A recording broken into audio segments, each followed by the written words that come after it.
Just refresh. Should still be streaming. Ah, cool, excellent. I don't know what Windows have done with their update this week, but it's done something. That was Windows. I actually had an error message come up in Windows to say crash, and it's only been doing it since I updated Windows itself. So yes, it's a Windows 10 system. It has problems like that sometimes, which is a real pain, I know. Makes me tempted to go out and build another Windows 7 build just for streaming, just because it's a bit more stable. This recent update, though, as I say, I've heard a couple other people say on other streams they've been having problems with this recent Windows update as well, so I don't think it's just me.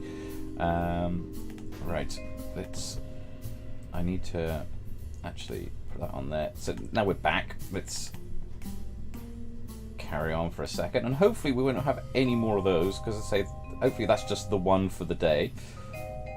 But there we go, pop those on there. And we'll just have this going up there to support it.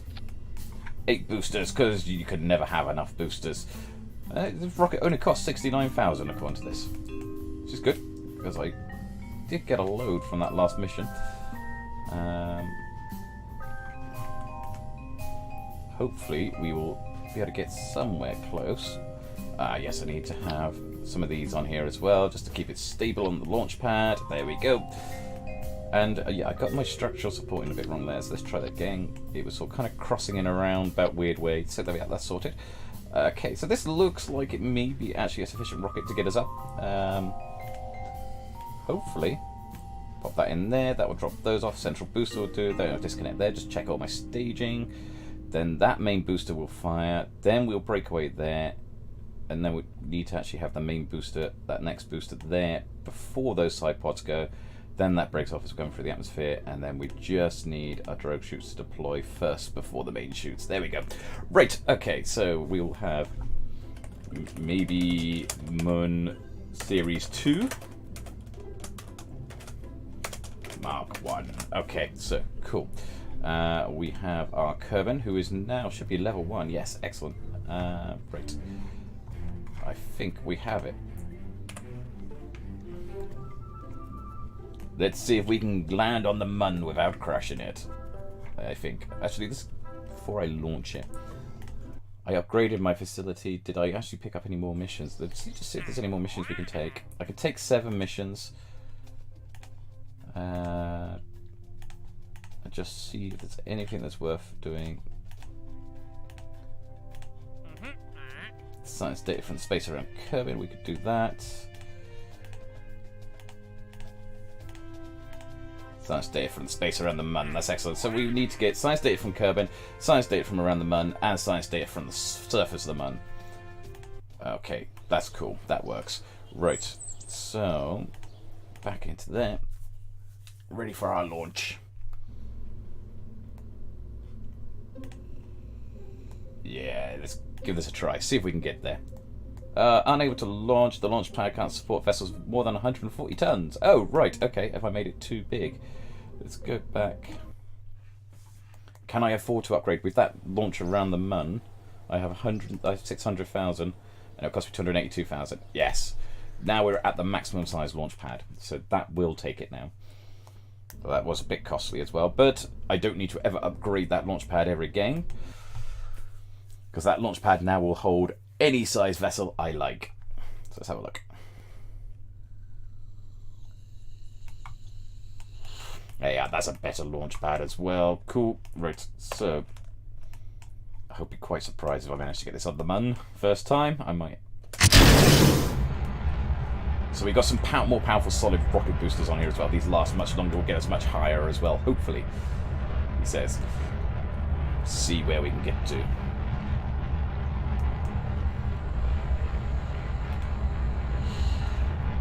Careful doing time warp when you're on your launch side, and just speeding up time a little bit, just so you're not just spend all of it looking at the side of a rocket as it's taking off all the time. Okay, so we're up to, well, actually we've gained quite a lot of height now. Actually, we are up to 16,000 feet, 70,000 feet, meters I should say. So we're now 20 kilometers up, and we're still using those solid boosters. That's pretty good actually. Quite glad with that. Now we're just going to use our main booster and try and do our orbital turn, which is just move to turn towards the horizon without flipping over. Hopefully stay. Thank you. Okay. Now we're just going to try and gain an orbit around Kerbal again. I like having these. Got a lot more fuel on this thing than we did on the last one. So hopefully, there we are, point towards the horizon now. Not quite out of the atmosphere yet, but we should have enough altitude gaining out of it to be able to do it, gain into an orbit. See the leftover of those booster rockets still coming up. They're not that far behind us, actually. Right, where are we? Okay, so if we go to the outside map, currently we would reach up to 115, but we need to be going sideways a lot more. So we need to speed this up a little bit. I don't think we can build... Ah, no, we can do waypoints now. So yes, it was to do with experience. I gained my waypoints, the ability to create waypoints. According to waypoints, they're called waypoints, are they? They're called something else in this, but it's basically that. It's tracking and plotting your points as to where you're going to go. Right, this rocket is still pushing itself towards the horizon. Nearly out of fuel. We are running faster than normal time level. Should really just do a bit of a dive and then bring it back again. Right. That's nearly an orbit. Let's just push it a bit further so we can get it into the orbit. Make sure it's up above the atmosphere. There we are. We are now in orbit. Okay. Now we can actually do some plotting and point things. I haven't got much fuel left, but that's fine. This will get us going and get us most of the way there. I mean, this has actually done what its job is, which was to get us up into the atmosphere, up above the atmosphere. So the fact that it's got us that far is actually, I'm really glad about. We still have another stage that we can use, so that's a good thing. Let's set our target to be the Mun, and now we should be able to, yes, maneuver node. That's what they're called, not waypoints, maneuver nodes. And there we go. Look, we have a capture. Let's see if we can get it as low as possible. We're coming in on the correct side this time, I think. And we just want to adjust it slightly. We want to come in as low as we can over there. That way, the lower you are to the actual body that you're going to enter into the orbit, the more curved it's going to make your route around it, which makes it actually easier to obtain. You need less energy to actually obtain the orbit. And also means that you're lower down ready for when you're actually going to land on it as well. So I'll make some fine-tune adjustments in a moment once we get somewhere. But the information down in the bottom right, which actually is just slightly hidden by my picture, it tells me how much time I need to be burning for and where I am burning from, where I have to point the ship to. Though we don't have a lot of turning circle in this, so it's not really good at turning. And I got about 8 minutes to do it there, so we'll speed it up a bit. Just get it turning slightly. It turns like a brick. It is... Oh, this is just like taking forever to turn. Alright. Keep it turning, come on. There we go. And just start slowing the turn down. Then you start getting carried away. It's like trying to turn a big tanker. There we go. Now we did say we needed science from orbit around Kerbal actually as well, didn't we? So hang on, let's do that. Open that up.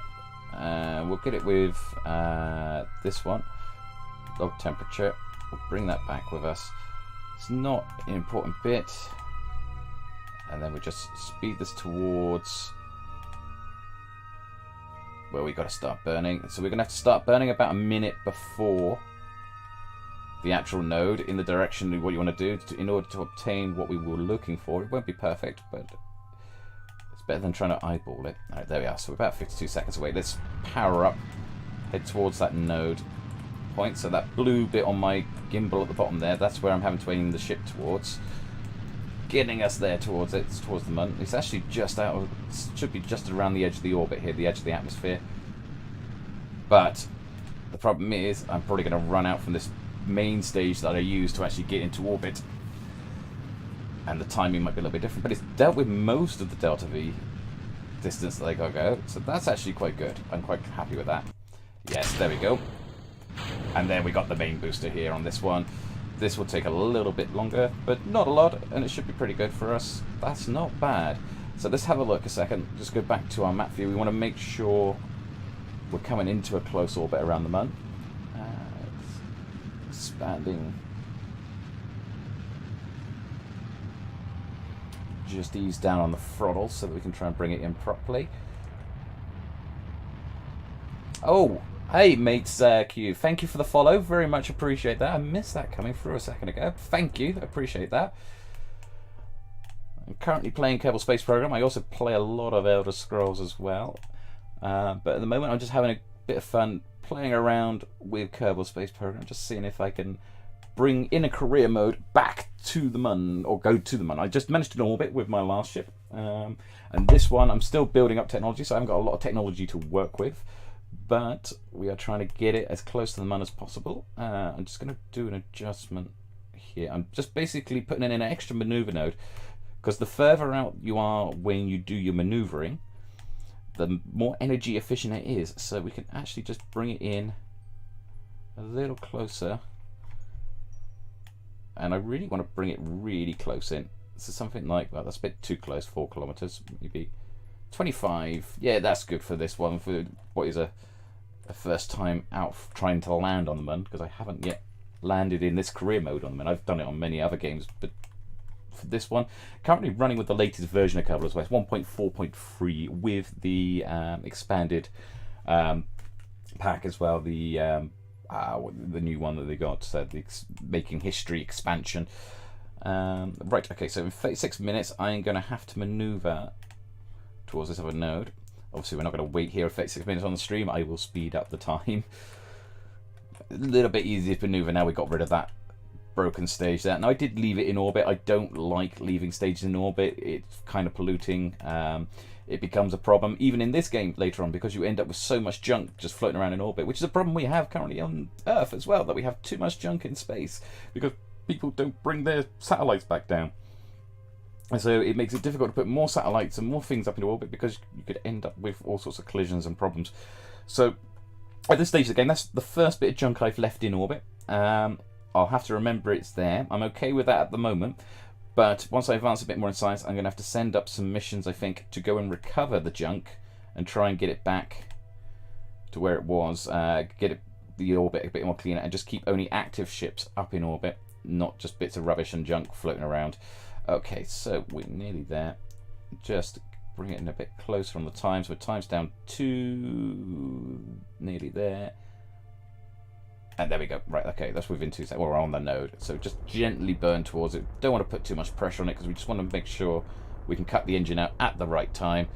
There we go. So as we come in there a little quicker. You can sometimes just get a little impatient sometimes with Kerbal Space Program. You want everything to happen now, and then you overdo it. So just be careful. It's always worth being careful. There we are. We've got it really close into the Mun there, or fairly close. I mean, you can get closer. The thing is, with orbits, is that as long as you've got nothing causing drag, yeah, you could orbit at pretty much any altitude. So as long as you're clear of any terrain below you, and you're outside of any atmosphere, you could be orbiting as close as you like to any of these orbital bodies. And the only reason you can't orbit so close, as close to the Earth as we do, is because our atmosphere causes drag and pulls us down. If there was no atmosphere, well, that would be a problem because none of us could breathe, but you'd be able to actually orbit really close to the thing. You wouldn't need to have planes, you could just put them in orbit instead at really low altitudes. And actually, there is developments that the Russians have done it before, the Americans have done development on. I know the European Space Agency is currently working on something on what is things that do orbit inside the atmosphere, which is an interesting thing. Really low altitude satellites that can orbit inside the atmosphere, and what they do is they have a little electric rocket at the back that just tops itself up. I mean, the Russians did it with a nuclear engine, but the one, I think the new one the European Space Agency is doing, is they've got massive amount of solar panels on there, and they're using like a small ion engine with a fuel tank, because it's really efficient. And it just, as long as it's topping up its velocity all the time to counteract the friction it's experiencing in the upper atmosphere, it can actually stay in orbit in the upper atmosphere, which is pretty cool. Right, anyway, but we're trying to get this. We can now plot to get our orbit in there. So rather than talking about low altitude satellites and their developments and systems there. They're quite intriguing. There's some great videos about them on there. But that will bring us in there. So we've got about 3 hours to kill. Let's speed this forward then until we get into orbit of the Moon. Or until we get to a rendezvous with the Moon, which is where we're getting influenced by the Moon's gravity as we come past it. There we are. So, right, we are there. And then we need to get a bit closer there. How long do we need? He reckons we should be able to do it with a 30-second burn or 31-second burn. So, let's bring this a bit closer. It actually helps if I actually turn the rocket to actually face the maneuver node. Now, no one will be more surprised than me if I actually manage to land this and get it back. The technology on this isn't fantastic. It's not the best designed moon landing rocket that I've ever done. But you never know. I might be able to do it. Right, there we are. We're back at the maneuver node. No, just back. Thank you. There we go. Cool. Right, so let's fast forward that again. Let's get the time down. So down to... There we go, nearly there, within a minute. That was close, nearly timed that too wrong. Okay, speed up a little bit more just to get it down to the 31 seconds. There we are, right, okay. Let's burn. Let's try and get this. And you see, I've positioned, the aparaps and the periaps is basically the maximum and lowest point, the highest and lowest points of its orbit. I'm trying to make it as even as possible. So when you've got it plotted so that these are either side here, at the side here, almost 90 degrees to where you are, that's generally the most even point that you can get it at that point in time, so, usually. So, right, okay, we're coming in fast. Let's just watch it. We've got about 3 meters a second to gain, 30. Just watching the counter coming down, which is actually just behind my picture, so I really should move my picture next time I do a Kerbal Space program. There we are. Cool, excellent. We have now actually got a really low orbit, so if we go back to looking at us here, look at that, we are really close down to the Moon at the moment. Well, 25 kilometers, you can actually orbit lower. Right, but that's good. Now we just need to find a landing site. Now I don't like landing in the daytime, in the nighttime, because you can't see what you're doing. I want to land in the daytime. So I probably want to aim to land around about here, and we want to try and get it on something fairly flat. So I'm going to add a maneuver node here, but I may need to adjust this slightly, just so that we can bring it down. And in fact, actually, we'll do it on a bit of a suicide burn, I think. The suicide burn is where basically you just try and bring it down as efficiently as possible. So you come down at an angle and then just burn before you hit the surface and try and maximize it. It's basically what SpaceX do when they're returning their first stage rockets. They just bring it down slowly. They call it a hover slam. But it's always been known previously to that, well, at least to most Kerbal Space Program players, as a suicide burn. Because if you get it wrong and you get it misjudged, then you die. It's as simple as that. So it's because you'll just come down too fast. So you've got to make sure you get it right. But if you do it so that it gets you down to 0 before then you've got to use up more fuel to actually get you down to the surface properly, because you're now hovering and having to come down. So you've got to be very careful with that sort of thing. Right, but yes, that's enough about that one. This maneuver around here. So can I walk there? Yes, I can. Let's walk this around. And this reckon it's going to take about 17 seconds to get myself onto this landing phase.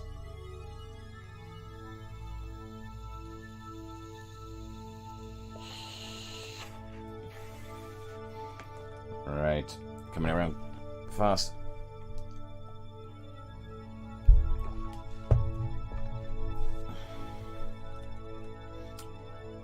And excellent, right, so we've got to make sure we position ourselves. It would be intriguing if I do manage to get this to land.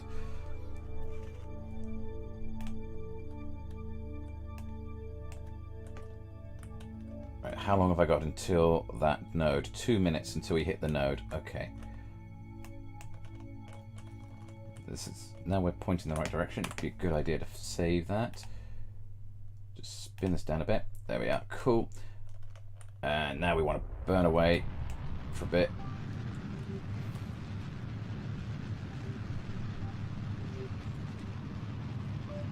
Crash this. It will be a miracle if I actually get this to land on the surface. There we are. Right. So that's good enough for me. Right. And I still have energy, which is good. That is very, very good. That's what I need. I wanted to have a lot more fuel left in that tank at this point because I will use this to do a lot of my braking as I come down. Now what I need to do is there's this little circle here with the triangles. That is our retro burn. That's putting us into retro, so when we burn towards that, it's decreasing our speed. I've left my doors open. I shouldn't really leave the doors open there. There we are. So we'll close the doors. Right. If we speed this up, save it a second, and you just got to watch your speed and your altitude, and you want to just try and bring it down carefully. So we're down at about 13 kilometers. I think if we try burning from, say, about 5 kilometers and see how we do. If not, I might need to revert to this. But this is quite a powerful engine. We've got to basically burn off all of that velocity we got there. We've got about 300 meters a second. This might be alright, actually. Or maybe not. Maybe not. Slow down! Slow down! Slow down! No, no, no, no. 5 kilometers wasn't enough then, I think.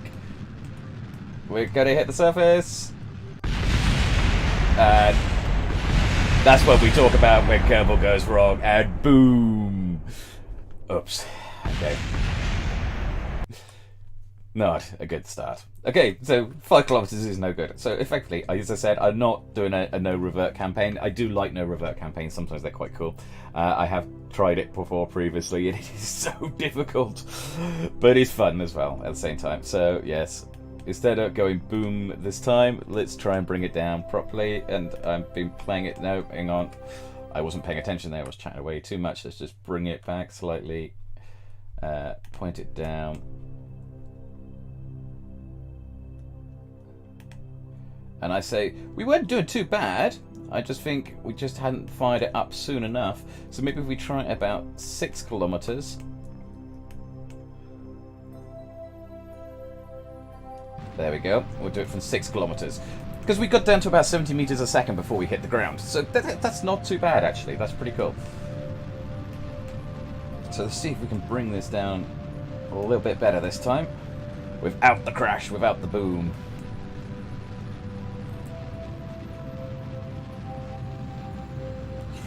Yeah, look at that. We can actually decrease the speed slightly. Much better. We will do this. Okay, so we better let it actually start to land, because now we're actually just going at a very slow speed. And we're hovering, but now I need to get it to go back down. Come on, point the right way. So we are heading downwards. We're now heading about 20 meters a second towards the surface. That's fine by me. There's no actual way of judging the distance to the actual surface. It's to the equivalent of the moon's sea level, though the moon doesn't have a sea level, but it's like there's a 0 point. It doesn't account for the terrain, this altimeter at the top here, so we've got to be careful. Right, so I'm going to bleed off all of our downwards velocity, because we're not far away from the surface. You can see it by the shadow there. Make sure to save. Just going to bleed it all off. That's good.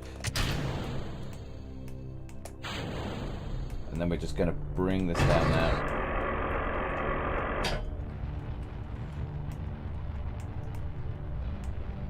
You can see we're not far off the surface height there.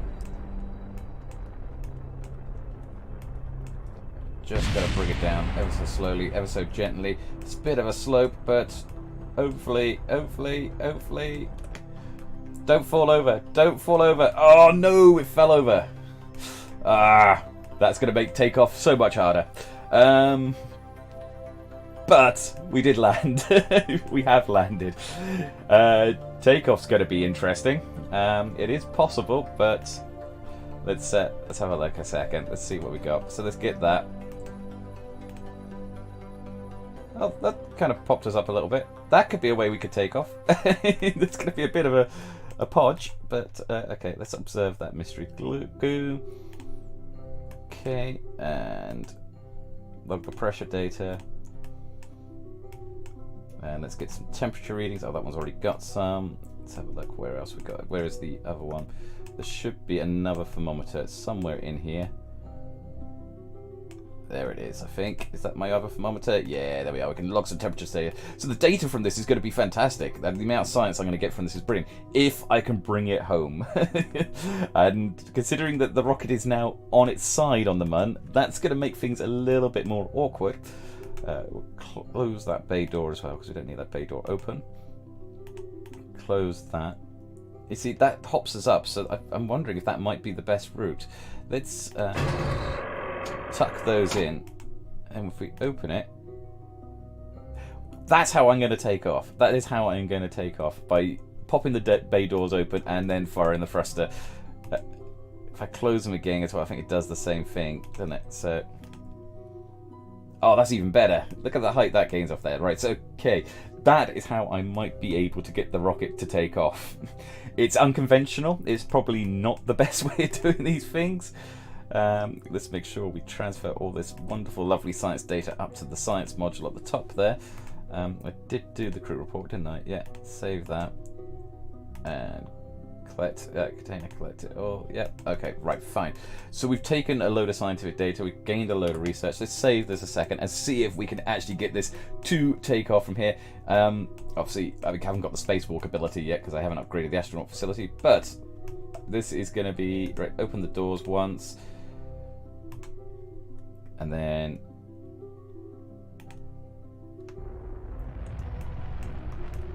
that is what you call an unconventional takeoff. But it did work-ish. Now I've got to see if I just get it up into orbit. So we want to put it that way around, and we want to fly back the way we came. So that is not how I think they would have wanted to do the Apollo missions. We'll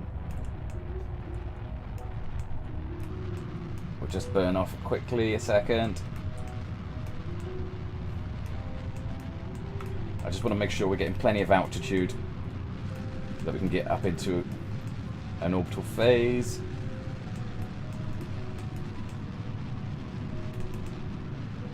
Right, okay, so we're gaining about, we're up to about 100 and 200 meters a second. When I get to 200 meters a second, I'm just going to see what we look like now.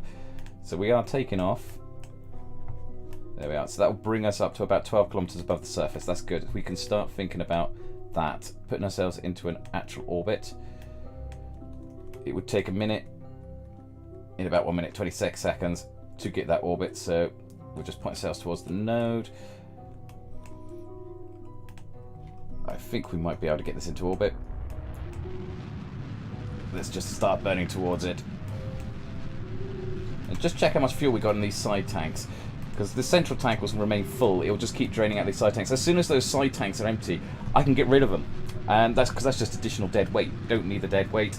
The whole game considers how heavy your vehicle is as to how much fuel you expend, and it is all about fuel conservation and doing your orbits. So we're about halfway there. This is actually,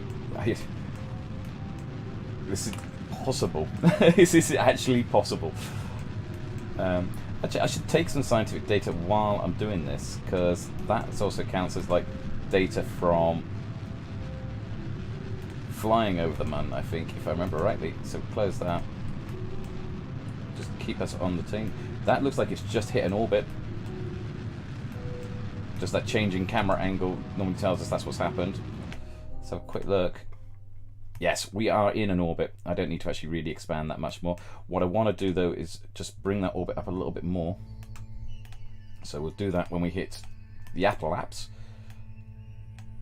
using these big scientific terms of data, scientific terms. Okay, so we'll pop that to there. So I was really surprised that I actually managed to get that to land and managed to get it to take off, especially the fact that it had to take off from its side, and we used a very unconventional method of opening the door on the side to prop the rocket up at an angle that enabled it to take off again. But it did the job. So we need a 7-second burn in a moment when we get around to apoapse, and we'll just see if we can now bring this all the way back to Kerbal. So coming down to just waiting for it to reach apoapse. 9, 8, 7, 6, 7 minutes left. We've done 3 minutes, 2 minutes. What I would do is just give myself a little bit of a bigger orbit. In fact, we could probably do it from here. It's not the most efficient. I'm not doing the most efficient mission here, but there we are. That should do the trick. Just gives us a bit more space to play with. Pun intended. Well, it wasn't intended, but it works. It's perfect. Okay, right. So that's 200. Yeah, about 200 meters out from the Mun. That's good. That's going to give us space to play with. And then if I start burning from here, now we've got to plot our way to get back to Kerbin and bring all this data back safely. I'll probably stay here from now on since we tried the build so much. Now I'll shorten it if you want. Yes, sure, Vorladan, that's great, no problem. Sorry, just reading what Vorladan was saying about he's been testing out a build in Elder Scrolls Online, the other game I'm playing. If you've got the details about it, I'll be interested to hear what you've done. You're saying you found yourself a mega build that can't die. That would be cool. That sounds like an awesome idea. You found a way to break the game. You know, if you have found something that is pretty much unkillable, it will get nerfed. That's what will happen as soon as the developers realise that you found that. But I will be intrigued to see what you found, what you've done. Right, so you'll see that this path that I'm doing now is going to cut across my own orbit. That's on purpose. Just to bring it in. Because what you can do is, as long as we get it right, we're aiming to basically bring down this distance here. Actually, we might need to just do maneuver. No, 140. Aha, there we go. Right, so it's disappeared in. So just bring it back out. If we maneuver that way, we can get it to about 17 kilometers within 17 kilometers above the surface of Kerbin in this thing, and it would hop us inside our own orbit here, a bit closer to the Mun. But that's why I wanted a bigger orbit, because that gives us a maneuver that we can just basically do one burn from the Mun and get back to Kerbin. Not like we did last time, where I had to leave the Mun's orbit because I wasn't able to do waypoint maneuver nodes. So I had to leave the Mun's orbit and then work out how to get back to Kerbin with an even less conventional rocket than this one. This should work. This should do the trick. So let's pop back to there. We've got a 38-second burn coming up. We've got about half a tank full of fuel. That should be more than enough for what we're doing. In fact, actually, those side tanks, I might not even need to really eject them before we get to Kerbin, which it's not bad. That means we can actually dump them in Kerbin rather than floating around somewhere. Let's push this on. We've got 41 minutes to lose in the time warp, so let's time warp it forward. And actually, we could have just done a warp to here, but nearly over time. There we were down to 1 minute 30 seconds. That's good. Still pointing towards the thing. Right, okay. That's close. We've just overdone it a bit there, but that should be fine. And now what we want to do is actually concentrate on Kerbin, because we want to watch how the actual orbit gets closer to the Kerbin surface and cut it off when we basically have it inside Kerbin's atmosphere. Then we can use Kerbin itself as basically a bit of an aero brake. Try not to point it directly at the surface, because that's just going to end up with you just turning towards the surface at really fast speeds. You want to give yourself a bit of a chance to actually slow down using the actual atmosphere itself and skimming along rather than heading straight towards the surface. So that's good. That's good. That's 25 kilometers. Bring down to 20. There we are. That should be more than sufficient. So technically, if there was no atmosphere on Kerbin, we would just continue to orbit in this big orbit around here, around Kerbin. With the periaps being about 20 kilometers. But because there is an atmosphere, what will actually happen is the atmosphere will slow us down as we get to, inside the atmosphere, and so that will actually drop us out of orbit and basically bring us into our landing. Hopefully, that's the plan. But what we need to do here is warp here. We'll warp off to where we need to go. At this point, I don't actually need any more fuel. I don't need any more fuel at all on this ship. It's sufficient in itself. So any fuel I've got left over is now surplus. All I can use that for is just slowing us down a bit when we hit the atmosphere. So nearly at Kerbin. Let's put ourselves in a retrograde orbit. Let's make sure as well. Great, gained a load of science. So let's just make sure we collect it all. That's cool. I really hope I did collect all the data and didn't use it all up. There we are. That's cool. Yeah, we're up there. So save that. Bring it down a bit. There we are. So just above the atmosphere. Let's start burning off the last of the fuel, just to slow ourselves down a bit. Coming in over the grassy plains, that's good. Hopefully, if we just do a bit of a time warp. Okay, those legs are going to burn up and break up, so I'm going to get rid of those side things because they're a bit dangerous now. They were overheating. Now all we've got left is that fuel in that main tank, but that's getting a bit hot as well. Watching the heat levels here, you can see the little hole meters here. They're getting a bit too much, so let's get rid of that section. We're down to 26. That's alright. That's fine. We should be able to land this now. Hopefully.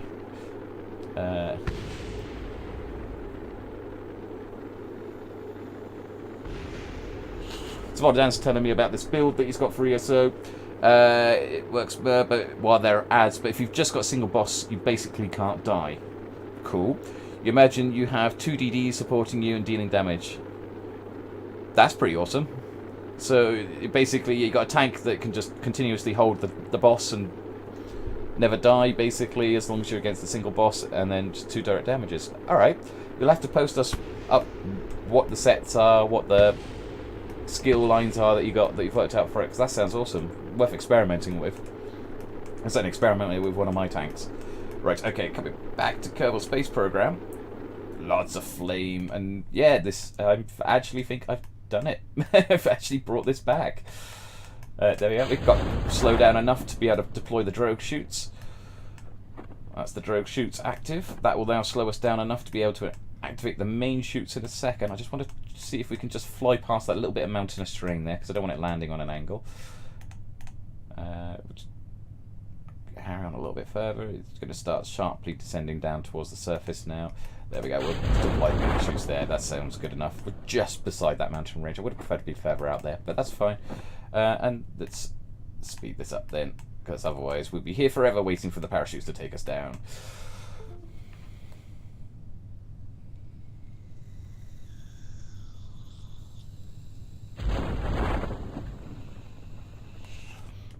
No, I didn't see anything else there. Sorry, Volodan. All I saw was your 2 comments. You said you can short it if you want, and then you told me about the bit about the ads, and then I saw the bit where you imagine you have 2 DD supporting you dealing damage. So if I missed something in there as well. Right. It seems like I've missed something in the post itself, but looking at my chat level, that's all I got there. I did have a freeze at one point, so my chat had to be restarted as well, just to be aware. So when the PC froze out for a second, I think it's since these Windows 10 updates been having a little bit of an issue. It has hiccups every now and then. And it happened 3 times in the last week. Hopefully it is a Windows 10 bug, and another update later on might fix that, but you never know with Windows 10 and Microsoft. Okay, right. Let's nearly back down to the surface itself.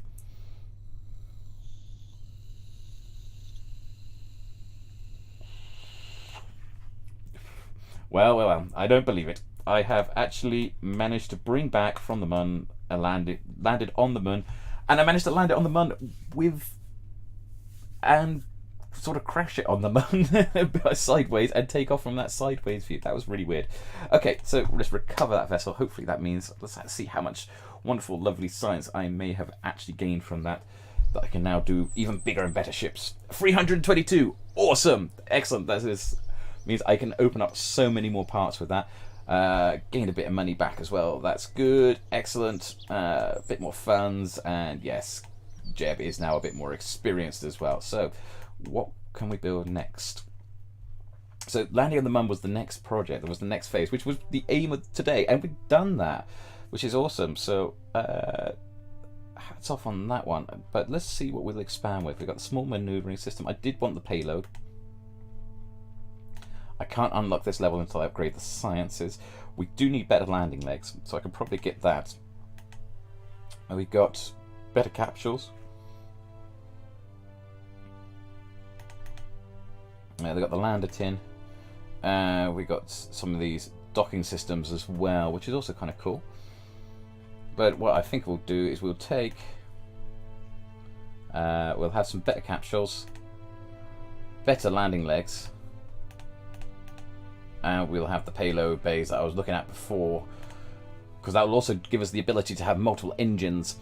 Here we go. Here's what Volodan was saying about it. So quick aside from Kerbal Space Program, sorry to disturb people on this one, but a lot of the guys here that we hang around with are all part from the guild that we have in Elder Scrolls, and yeah, basically you have two people. One is taunting and having immovable, which makes the person immune to crowd control. The same person keeps the meditating, the new Psijic skill line that comes out with Somerset tomorrow, while the second person, B, keeps healing the person with the Psijic skill, which also heals you for a bit. You keep this up until B runs out of magicka. Then in the voice chat, the person says switch, and the person who lacked magicka now goes taunting and meditating and being immovable, while A uses the Psijic heal until they run out of magicka, and so on. I see, so you basically keep switching between the two constantly, I see. So one is a healer, one's a tank, they keep going on until they run out of magicka, and then they switch over to the other side, and that keeps them going. I see, that's cool. That sounds awesome. That's with the new Psijic skill line, meditating. I'll have to check that one out and get that line sorted out. We'll watch this space. We'll have some testing on that in the next week or two, I think. Nice one, Volodan. That's cool. Well, I'm checking that one out. That's cool. You can also imagine it might get nerfed if it does become like unkillable. But yeah, that's awesome. Right, let's go back. Well, look at that. So right, we have back to Kerbal Space Program again. Then there's a quick aside to the Elder Scrolls. Let's have a look what we got.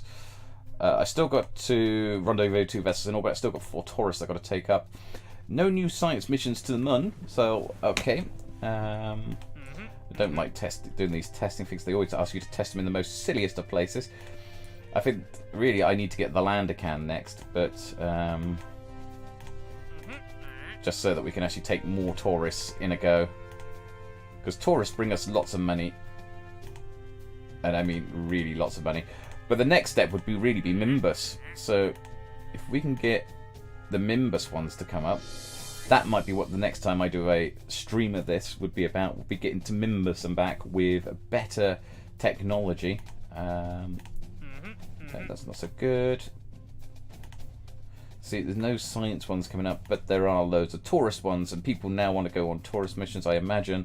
Yeah, to the Mun. They want to fly to the Mun. They want to land on the Mun. Because who wouldn't want to go and fly and land on the Mun? Right. Okay, so next time we will have a look at doing Mimbus. We do have a bit more tech now to play with, so we have some bigger modules. We have like this one, which is like a 2-man triangular module that we can put at the top there. We've got some additional rocket tanks there. Not additional rockets yet, but we do have a bit more structure support as well, and including these engine plates that enable us to put multiple engines onto the same fuel tank, which is actually really cool. That's one of the new additions that came into Kerbal Space Program recently. But yes, I will leave it there for the time being. I will sign off for now. Just before we do, Volodan send about Gossamer armor, dodge chance, any heavy armor, brands of Imperial for shielding, and monster set, preferably Earthcore. Awesome. That's really cool. Dodge chance, any heavy armor. Earthcore I actually think I've got on one of my characters, so that's quite cool. Yes, so sorry, again, back to the side there for ESO, but I'm going to sign off for now. I am going to be doing a lot more ESO over the next week, obviously, because Somerset is out tomorrow, the new expansion for Elder Scrolls Online, staying back on the Elder Scrolls topic. And I'm also going to be back on later on this afternoon. I am meeting up with Inklings, with Tierline, with Beta Chegg. I'm going to be tanking for them in a dungeon, so I think we're all streaming there. I think everyone sort of said you can stream if you want to, you don't have to. I think we all probably will end up, so you'll end up with a big multi-stream of 4 of the Twitch streamers together on that one. So that's pretty awesome. I'm looking forward to running that tonight. Hope you all have a pleasant day. In the meantime, enjoy yourselves, be good, and we will see you next time. Take care all.